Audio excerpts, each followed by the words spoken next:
राजकीय कला महाविद्यालय कोटा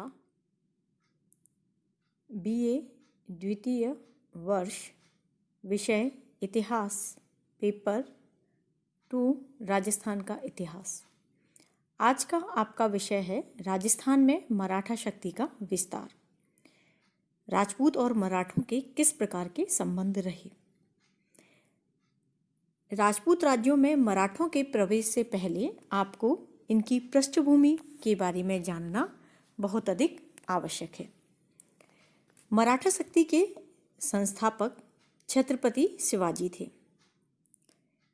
शिवाजी संभाजी के पुत्र थे और शिवाजी ने औरंगजेब के विरुद्ध एक लंबे समय तक मराठों के लिए राज्य की स्थापना के लिए प्रयास किए थे। शिवाजी की मृत्यु के पश्चात उनके पुत्रों ने मराठों के स्वतंत्रता संग्राम को आगे बढ़ाया था। करीब 1713 ईस्वी में शिवाजी के पौत्र शाहू जी ने अपने राज्य को चलाने के लिए एक नया पद सृजित किया जिसका नाम था पेशवा। इस पेशवा पद पर सर्वप्रथम बालाजी विश्वनाथ की नियुक्ति की गई। बालाजी विश्वनाथ ने अपने चातुर्य के बल पर शाहू जी को पर्दे के पीछे कर एक तरह से मराठा शक्ति का संपूर्ण दायित्व अपने हाथों में ले लिया। पेशवाओं के क्रम में पेशवा बालाजी विश्वनाथ 1713 से 1720 ईस्वी, बाजीराव प्रथम 1720 से 1740 ईस्वी और बाजीराव 1740 से 1760 ईस्वी प्रमुख पेशवा रहे हैं। इनके अलावा मुख्य मराठा सरदारों में कुछ सरदार थे जो बहुत अधिक पावरफुल थे और हम ये भी देखते हैं कि उन्होंने ही मराठों का नेतृत्व किया था।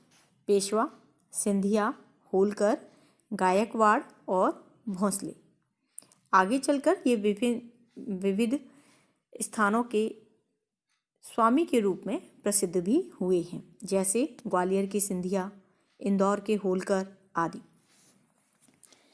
इनके पश्चात लेकिन ये तो हुई मराठों की बात। अब यहाँ हमें 3 शक्तियों के बारे में पढ़ना है, मुख्यतः मराठे, मुगल और राजपूत। मराठों के बारे में आपको जानकारी प्राप्त हो चुकी है। मराठों के बाद अब हम आते हैं मुगलों पर।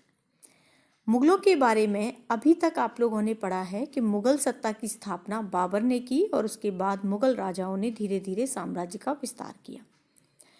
अंतिम मुगल राजा औरंगजेब था और औरंगजेब की नीतियों ने मराठों को मुगलों का कट्टर शत्रु और विद्रोही बना दिया और यही कारण था कि उसे औरंगजेब को अपने जीवन के 25 वर्ष मराठों के दमन में लगाने पड़े, लेकिन वह मराठों को पूरी तरह दमन करने में असफल रहा और अंत में 1707 ईस्वी में औरंगजेब की मृत्यु हो गई।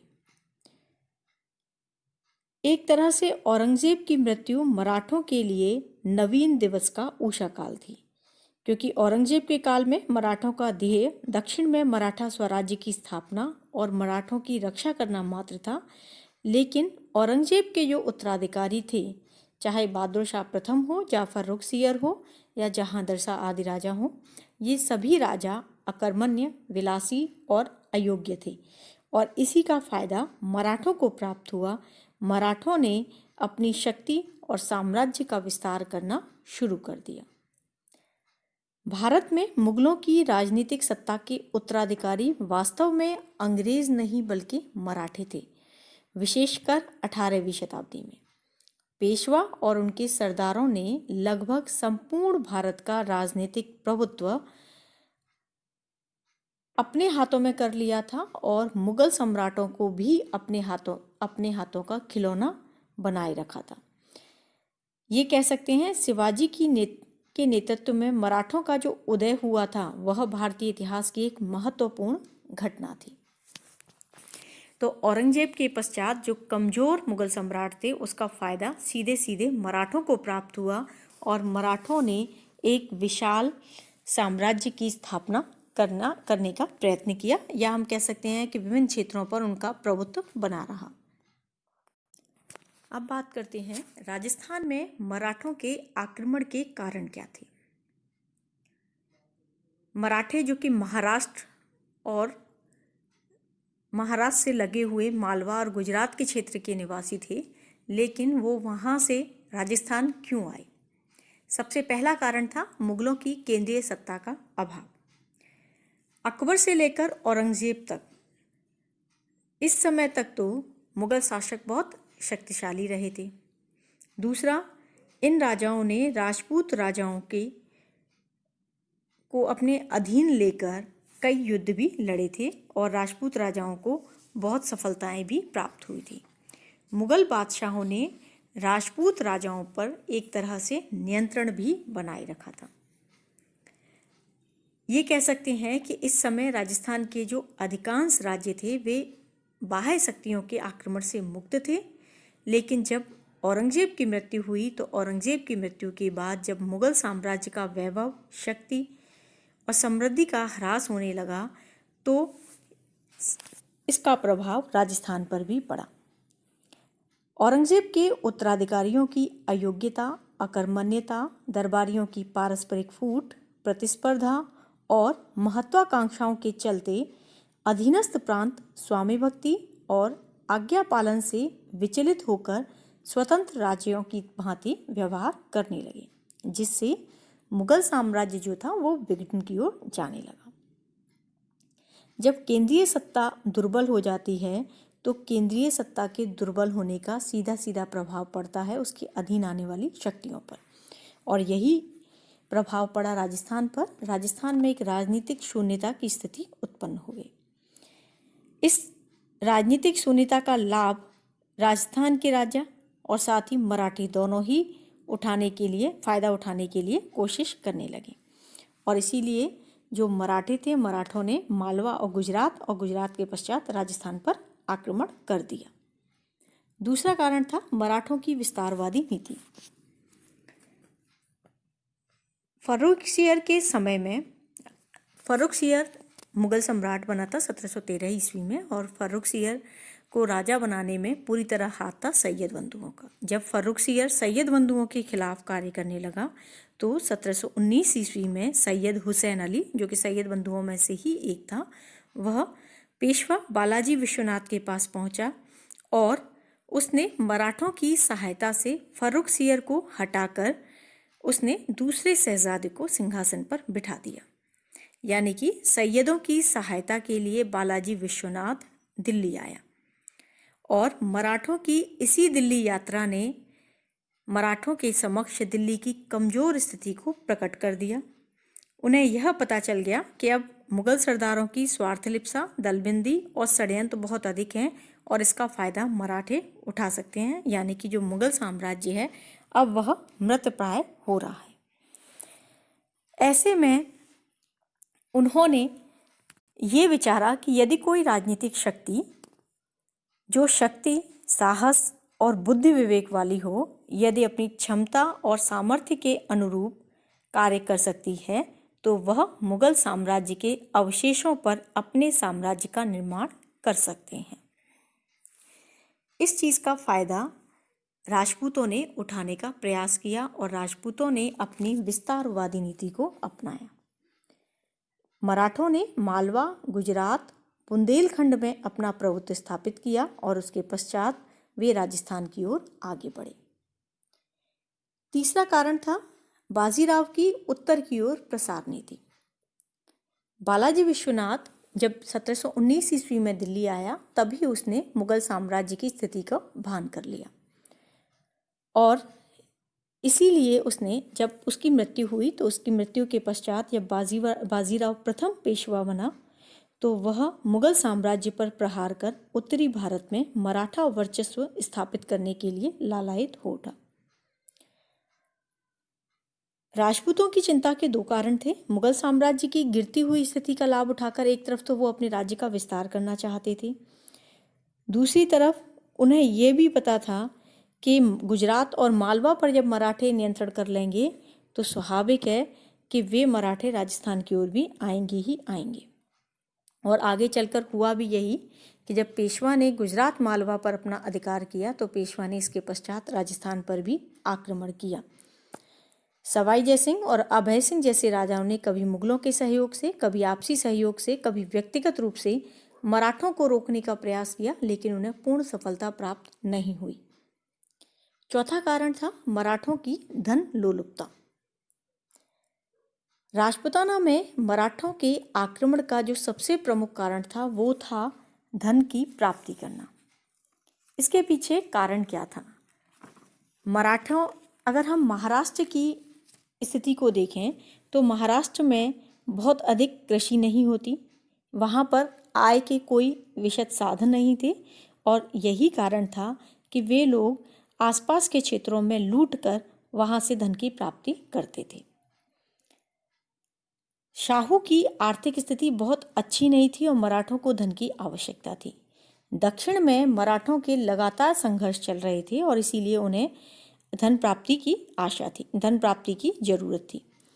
दक्षिण भारत के अनेक राज्यों को वो लूट चुके थे, तो ऐसे में मराठों के रिक्त राजकोष को भरने के लिए दक्षिण की अपेक्षा उन्होंने उत्तर भारत की ओर ध्यान दिया, क्योंकि उत्तरी भारत का वैभवशाली, समृद्ध और संपन्न प्रदेश उनके रिक्त राजकोषों को भर सकता था। मराठों की ये धारणा थी कि राजस्थान के राजपूत राजाओं ने मुगल अधीनता में विभिन्न युद्ध अभियानों में लूट के धन के रूप में बड़ी मात्रा में धनराशि एकत्रित कर ली है। यदि मराठे इन राजपूत राज्यों पर आक्रमण करें तो यहाँ से चौथ और खंडनी के रूप में पैसा वसूल करके अपनी आर्थिक स्थिति को सुदृढ़ कर सकते हैं। यानी कि मराठों की जो दयनीय आर्थिक दशा थी वो भी एक प्रमुख कारण रही मराठों के आक्रमण का। मराठे इस लूटमार के द्वारा एक तरह से अपनी आय का, मराठों ने 18वीं शताब्दी में लूट को अपनी आय का एक प्रमुख साधन बना लिया था। जब मालवा और गुजरात की चौथ और सरदेशमुखी वसूलने का उन्हें विधिवत अधिकार मिला तो उन्होंने अपनी लूट को ही पूरा करने के लिए उन्होंने राजस्थान में भी प्रवेश कर लिया। ये कहा जाता है कि बाजीराव के सैनिक अभियानों से पेशवा का खजाना भी खाली हो गया था और बाजीराव 14 लाख रुपए का कर्ज छोड़ गया था। अतः बालाजी बाजीराव को जहाँ जहाँ पैसे की प्राप्ति की आशा दिखाई दी उन्होंने वहाँ वहाँ सैनिक अभियान भेजे और इस संदर्भ में बालाजी बाजीराव ने ना तो मैत्री संबंधों का ध्यान दिया ना ही पुराने संबंधों का ध्यान दिया, और साथ ही जो मराठा सरदार थे वे भी व्यक्तिगत रूप से धन एकत्रित करने में लगे रहे और इसीलिए इनके लूटमार का जो प्रमुख निशाना बना वो राजपूत राज्य बने। अगला कारण था राजपूत राज्यों की सैनिक निर्बलता। मुगल सेवा से वंचित होने पर राजपूत राज्यों पर दोहरा प्रभाव पड़ा। एक तरफ तो उनकी आय के स्रोत कम हुए, दूसरी तरफ उन्हें मुगल सेवा का सहयोग मिलना कम हो गया। अब उनके साधन जो थे वो सीमित हो गए और इन सीमित साधनों में एक विशाल सेना बनाए रखना उनके लिए कठिन हो गया, क्योंकि ना तो सेना को प्रशिक्षण की व्यवस्था उन्होंने इतने समय में रखी थी, क्योंकि एक लंबे समय से मुगल सेवा में थे, तो एक तरह से हम कह सकते हैं कि जो परंपरागत पद्धतियां थीं जिसके आधार पर जिसे हम राजपूत पद्धति कह सकते हैं वो सब लगभग समाप्ति की ओर थी। तो ऐसे में सैनिकों को प्रशिक्षण देना, तोपखाना और बंदूकचियों की व्यवस्था करना, गुप्तचरों की व्यवस्था करना, ये सब अब नए तरीके से राजपूत राज्यों में नहीं हो पा रहा था। अब जब राजपूत राज्यों को ये पता चला कि मराठे घुसपैठी के रूप में या मराठे आक्रमण कर रहे हैं तो राजपूत उनका सामना भी नहीं कर सकते थे, क्योंकि मराठे लड़ाकू और कुशल अश्वारोही प्रवृत्ति के थे और राजपूतों में इन चीज़ों का अभाव था। और यही कारण था कि राजपूतों को मराठों ने आसानी से पराजित कर दिया। इसका एक कारण हम ये भी कह सकते हैं कि पहले भी जब मुगल सेना नायकों के रूप में मराठों और राजपूतों के मध्य संघर्ष हुआ तब भी राजपूत कई अनेक बार पराजित हो चुके थे। इसके पश्चात है राजपूत राज्यों के आपसी संघर्ष। राजस्थान में 3 प्रमुख केंद्र बन गए, बूंदी, जयपुर, जोधपुर।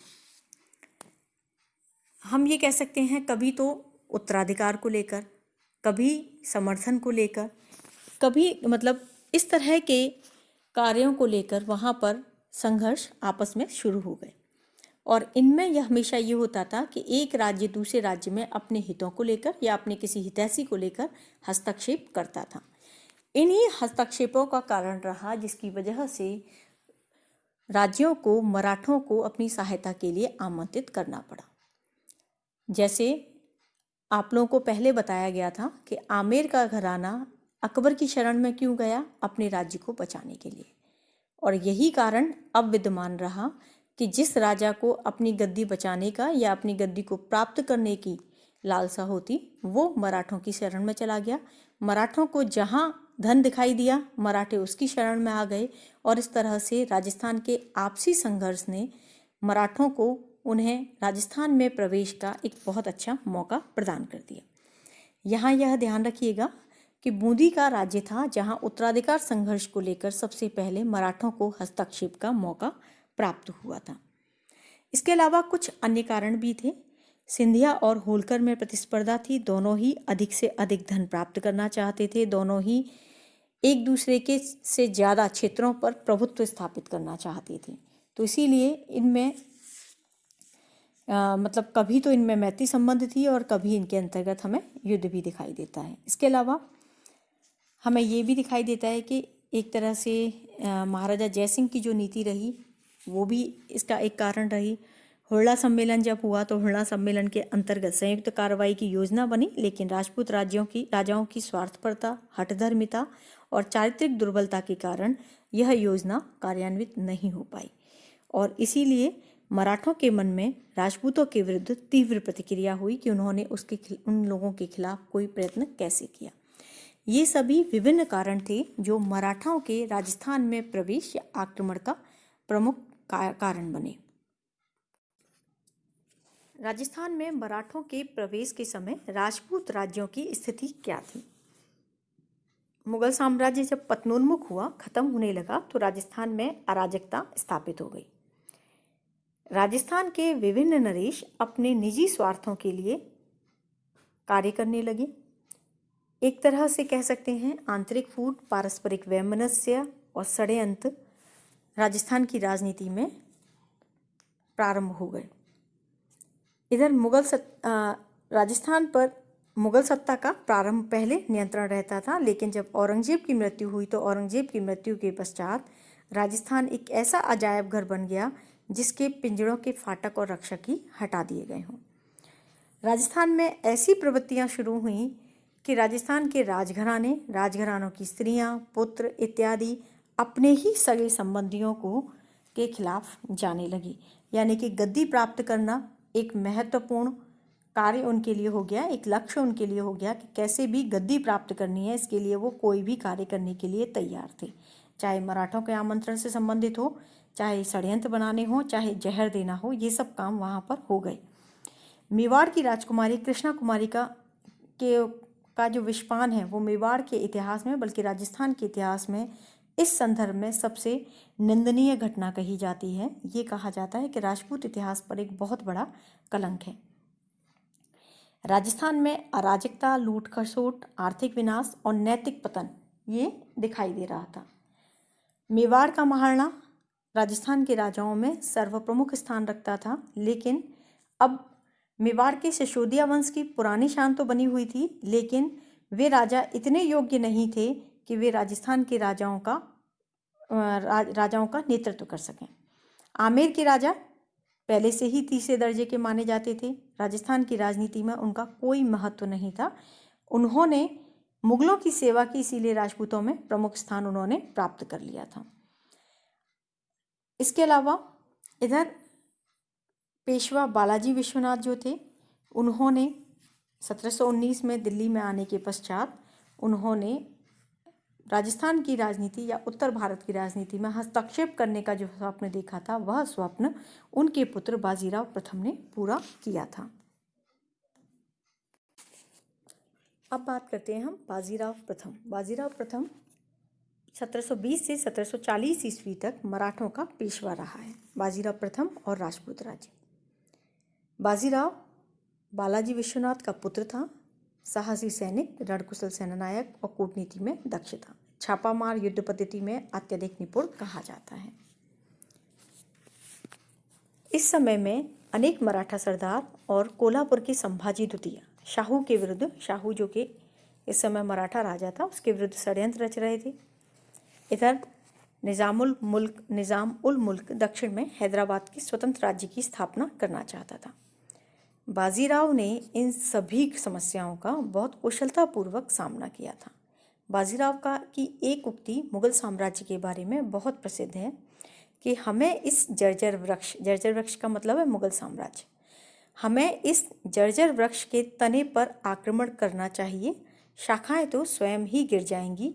यदि हम अपने संघर्ष को आगे बढ़ाएं तो मराठा ध्वज कृष्णा से अटक तक फहराएगा। शाखाओं से तात्पर्य हो गया मुगल साम्राज्य का जहाँ जहाँ पर अधिकार था वो अपने आप समाप्त हो जाएगा। कृष्णा नदी दक्षिण भारत, अटक उत्तर पश्चिम क्षेत्र, यानी कि कृष्णा से अटक तक वह अपना साम्राज्य विस्तारित करना चाहता था। इस समय में बाजीराव की जो मुख्य आकांक्षा थी वो थी गुजरात और मालवा पर नियंत्रण स्थापित करना, दिल्ली तक अपना राज्य स्थापित करना, और वे चाहते थे कि दिल्ली तक जाने के लिए जो मार्ग राजस्थान से होकर जाता है उस पर भी उनका अधिकार स्थापित हो जाए। तो गुजरात मालवा पर नियंत्रण स्थापित करना और एक लंबे एक लंबे रास्ते तक उनका अधिकार स्थापित करना, ये उनकी प्रमुख नीति थी। अब हम यहाँ बात करते हैं सवाई जयसिंह की मराठा नीति। बूंदी उत्तराधिकार संघर्ष के बारे में मैंने अभी आप लोगों को एक लाइन बताई थी कि बूंदी उत्तराधिकार संघर्ष ने ही मराठों को मौका प्रदान किया था राजस्थान में हस्तक्षेप करने का। इससे पहले तो उन्होंने लूटमार ही की थी। और बूंदी उत्तराधिकार संघर्ष का जो प्रमुख समर्थक था वो था सवाई जयसिंह, जो कि आमेर का कछवाहा राजा था।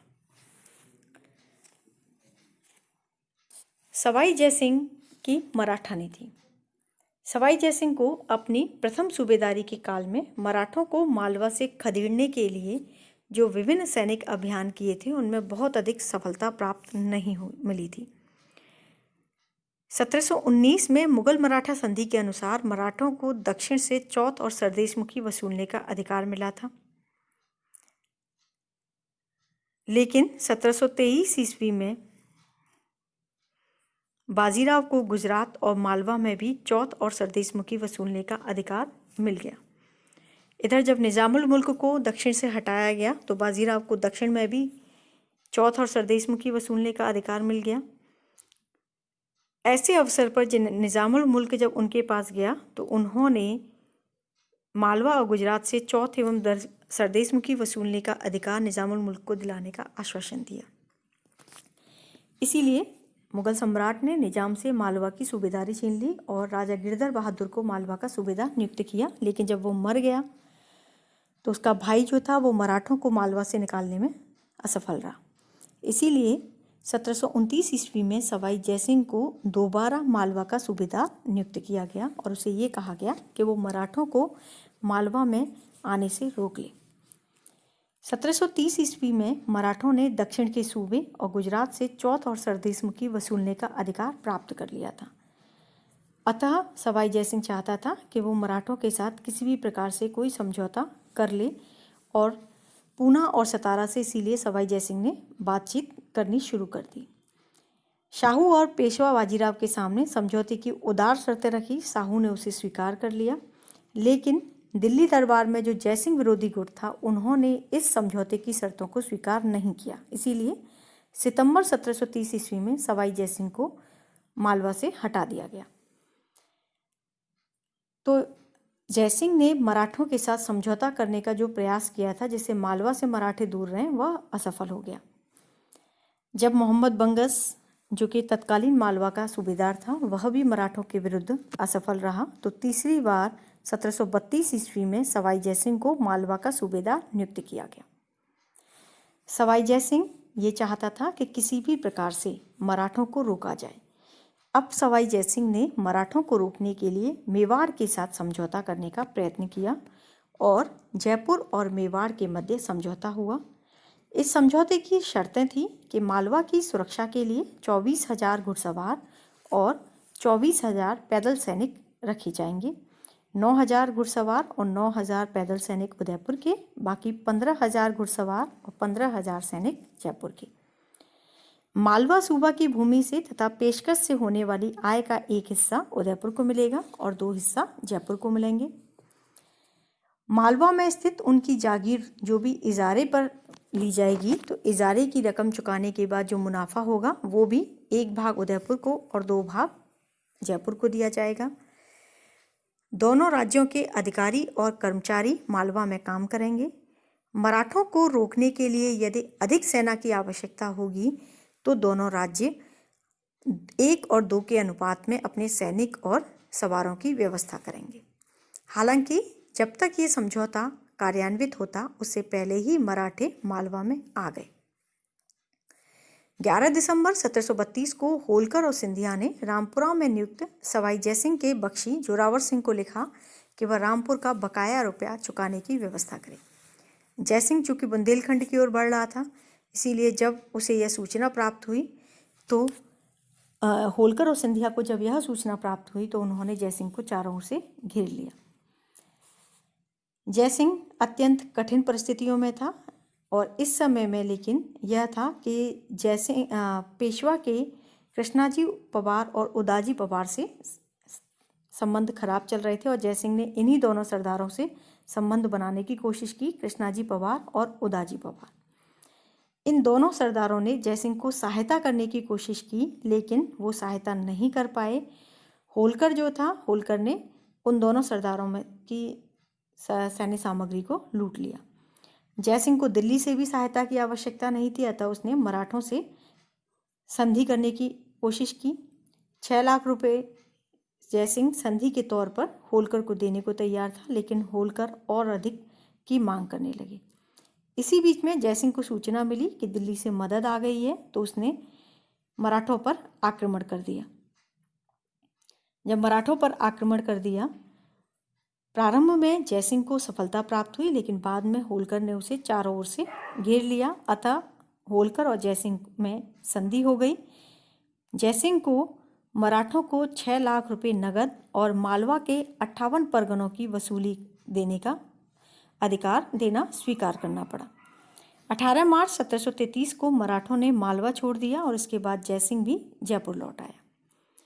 अक्टूबर 1733 ईस्वी में मेवाड़ की सेना भी मालवा से वापस बुला ली गई और इस प्रकार इसके बाद मराठा सेना ने रामपुरा जाकर जयपुर के अधिकारियों से 7 लाख रुपए वसूल लिए। हम ये कह सकते हैं कि जयसिंह जब मालवा का सूबेदार रहा तो उसके मराठों के साथ जो संबंध थे वो बहुत अधिक अच्छे नहीं रहे। इसके बाद राजस्थान में उनका अभियान किस प्रकार रहा, यह हम दूसरे वीडियो में पढ़ेंगे। धन्यवाद।